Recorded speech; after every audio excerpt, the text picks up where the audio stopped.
My audience analysis. 16 out of 19 of you guys have pets. I have a pet of my own. His name's Goose Moose, and he's the most adorable little kitty.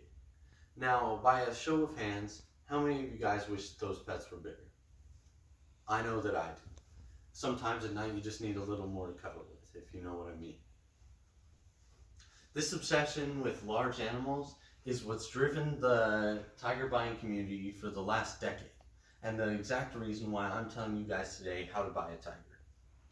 After hours of online shopping and going through government forums on how to best take care of your tiger and seeing examples of the best and the worst ways to care for your tiger, I found the best business plan, if you will, to take care of and acquire your tiger. There is a debate going on right now about whether or not to keep tigers in the wild or keep them in captivity.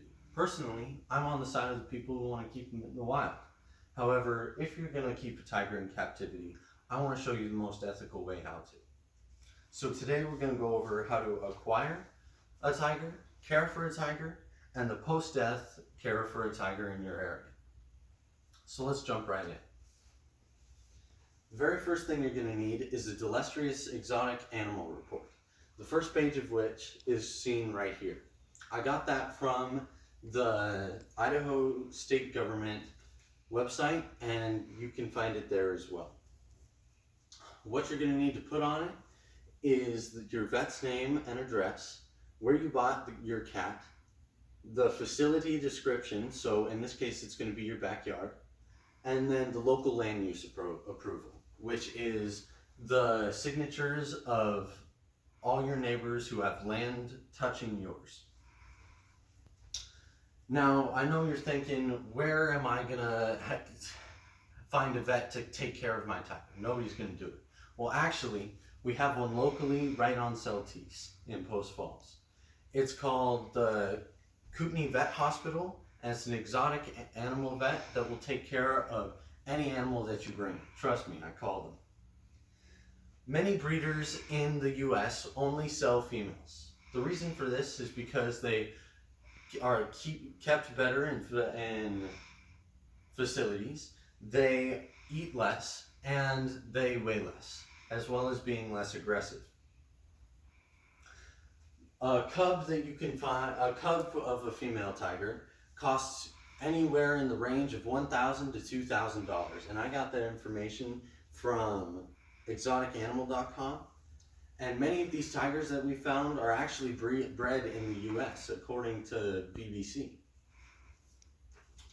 Now that we have the prerequisites and getting your tiger down, let's get into the meat of how to take care of your tiger. The female tiger that you're going to buy can wander up to 7 square miles a day.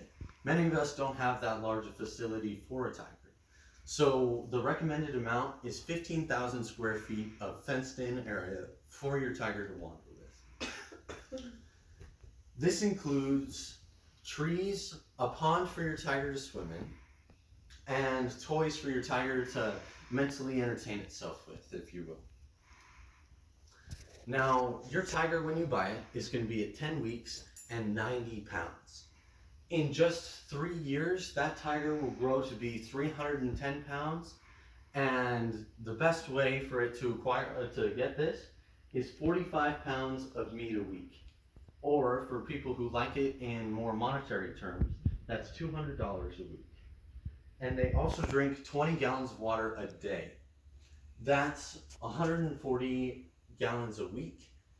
And for people who like to put it in more simple terms, that's about 4 ace buckets a day. I don't know if I could do that in my lifetime. So another thing that you're going to do with your tiger is play with it. Now, I know that sounds impossible, but think of it as taking your tiger for a walk. So you're going to want to stimulate your tiger's mind and find the best way to play with it, whether it's toys or giving it treats or things of that nature, but you're definitely going to want to do it for at least an hour a day, or else it can go insane, which nobody wants the tiger to go insane, right? Oh, so unfortunately, all good things must come to an end, including your tiger.